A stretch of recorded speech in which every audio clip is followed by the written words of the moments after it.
بسم اللہ الرحمن الرحیم لمحہ نیوز کے ساتھ میں شہزاد ملک۔ ناظرین، اب کیا کہا جائے؟ کہا تو یہی جاتا ہے کہ انسان کو اپنی غلطیوں سے سیکھنا چاہیے، اور کہا یہ جاتا ہے کہ جب کسی انسان کو ٹھوکر لگتی ہے تو وہ ٹھوکر لگنے کے بعد جب سنبھلنے کی کوشش کرتا تو پھر اس کی یہ کوشش ہوتی ہے کہ دوبارہ اب میں کوئی ایسی حرکت نہ کروں کہ جس کے نتیجے میں مجھے دوبارہ ٹھوکر لگنے کا ذرا سا بھی اندیشہ ہو۔ جی ہاں، میری مراد پاکستان تحریک انصاف سے ہے، جس کے بانی چیئرمین عمران خان نے جیل میں بیٹھ کر پھر ہدایت جاری کی ہے کہ 9 مئی کو پھر احتجاج کیا جائے، اور ان کی اس ہدایت کو ان کی پارٹی کے موجودہ سیکرٹری جنرل عمر ایوب خان صاحب نے ایک سرکولر کے ذریعے اپنی پارٹی کی تنظیموں کو، ٹکٹ ہولڈرز کو، ایم پی ایس کو ہدایات جاری کی ہیں کہ وہ 9 مئی کو پارٹی پرچم لے کر ہاتھ میں قیدی نمبر 804 کا وہ لے کے، جس پہ لکھا ہو پلے کارڈ، اور بانی P T I Imran Khan کہہ لیں یا قیدی نمبر 804 کہہ لیں، اس کی تصاویریں لے کر کے احتجاج کریں۔ اب دن انہوں نے پھر وہی منتخب کیا ہے کہ جس دن انہوں نے، آپ کے علم میں یہ بات ہے کہ ملک کے قومی اداروں پر اس جماعت کے لوگوں نے حملہ کیا، اور وہ لوگ ابھی تک بھی ان کے، جن پر یہ الزامات ہیں کہ ان کی پارٹی کے لوگ اس میں براہ راست یا انڈائریکٹ ملوث تھے، وہ ابھی تک بھی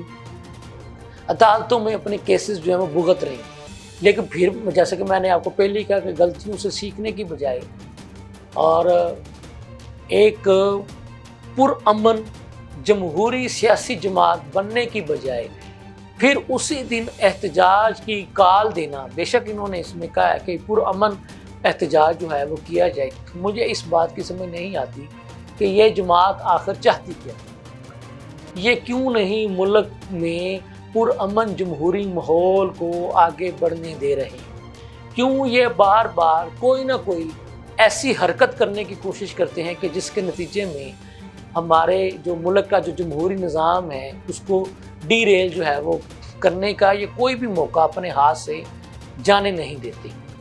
پرامن جمہوری احتجاج کے اور بھی بہت سے راستے ہوتے ہیں، لیکن یہ ہر وہ طریقہ اختیار کرنے کی کوشش کرتے ہیں کہ جس سے ملک میں پرامن جمہوری ماحول کے راستے میں خلل پڑتا ہو۔ تو ہم نے ان کو کئی مرتبہ جو ہے وہ گزارش کی ہے کہ آپ ایک پرامن جمہوری سیاسی جماعت کے طور پر تنقید برائے اصلاح، اور اس کے لیے جو سب سے اہم جو پلیٹ فارم ہوتا ہے وہ ہوتا ہے پارلیمان۔ سینٹ میں بھی یہ لوگ موجود ہیں، قومی اسمبلی میں بھی موجود ہیں، چاروں صوبائی اسمبلیوں کے اندر بھی ان کے نمائندے موجود ہیں۔ تو وہاں پر پرامن جمہوری طریقے سے احتجاج کا راستہ اختیار کرنے کی بجائے اس جماعت کی ہمیشہ یہی کوشش ہوتی ہے سڑکوں، چوراہوں، گلیوں پر جو ہے وہ احتجاج کا طریقہ کار جو ہے وہ اختیار کیا جائے۔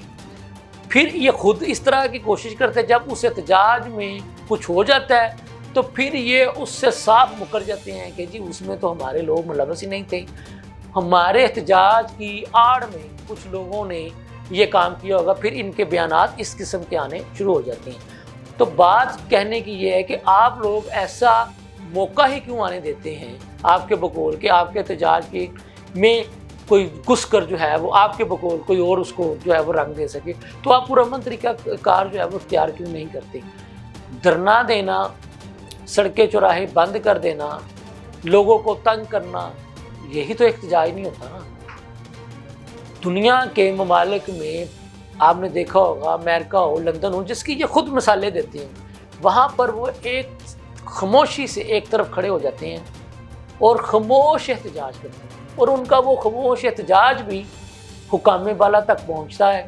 اور وہ اس پہ ایکشن بھی لیتے ہیں۔ تو جب یہ دعوے دار ہیں کہ ہم تو وہ اس طرح کا نظام ہی لانا چاہتے ہیں یہاں پر، تو پھر اس طرح کا طریقہ کار پر مبنی یہ احتجاج کیوں نہیں کرتے ہیں؟ تو پھر ان کی جو اس جماعت کی، اگر آپ کو پتہ ہے، ہمیشہ وہ بات کرتے ہیں کہ ان کی جماعت کی سیاست جو ہمیشہ ہی دوگلے پن کا شکار ہے۔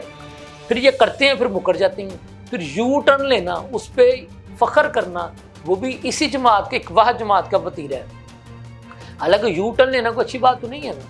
لیکن یہ اس پہ بھی فخر کرتے ہیں. ان کا لیڈر قیدی نمبر 804 وہ اس پہ فخر کرتا تھا. بہرحال دعائی کی جا سکتی ہے کہ اللہ تعالیٰ اس جماعت کو جو ہے ایک پرامن سیاسی جماعت بننے کی توفیق دے، اور ان کو جو ہے